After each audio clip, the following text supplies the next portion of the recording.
Hi, I'm Dr. Susan Thompson, and welcome to this week's version of Toolkit for Transformation.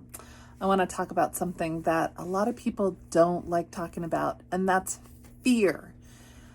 Some people have used an acronym, false evidence appearing real. When we're feeling anxious, that's what happens. We tend to pick up on cues and clues and are misguided very often by the thoughts and beliefs that we have. Fear can keep us from doing what we most want to do. Sometimes it's a good thing, sometimes it's not. Fear, worry, and anxiety are all on the same scale, just in different intensities, different versions. And some of us can handle more most of the time. Some of us aren't able to handle as much at one time, but maybe we're better at it in the long run. Most of us, without even realizing it, allow fear to be in the driver's seat.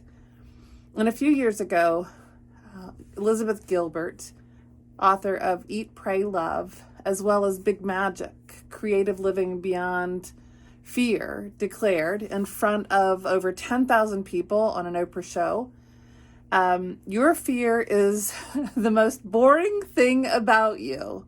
So I'll include a clip of her video about that, but just so that you are in the loop, just know that fear can hold us back, can keep us from getting what we want.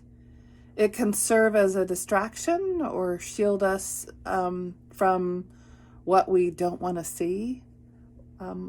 Or what we're scared of seeing. Fear can be seen as a part of ourselves that wants to be heard, but we don't have to allow it to be in control. So what if we begin to befriend the fears, the worries, the anxieties that we have? What can we do if we don't want fear to be in charge? First, understand that fear does serve a purpose. Every emotion serves a purpose.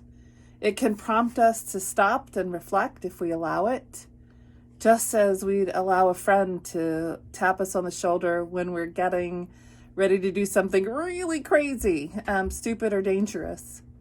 And next, let's remember that fear, just like all of our emotions, is temporary. It will pass. And finally, once we acknowledge the fear, we can remember that we have choices anyway.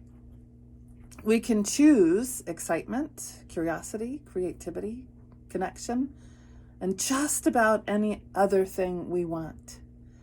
It's not easy, but it does give us the best option for leading a more satisfying and fulfilling life. All of this is simple, but it's not easy. So just remember that fear has a tendency to keep us from remembering that we have choices. It'll take practice to pause and explore the fear before allowing it to pass through you. Trust that it will. And on the other side, you'll be better able to remember there's so much more out there than what's kept you in fear in the first place. So may you choose to live more fully instead of living in fear. Until next time.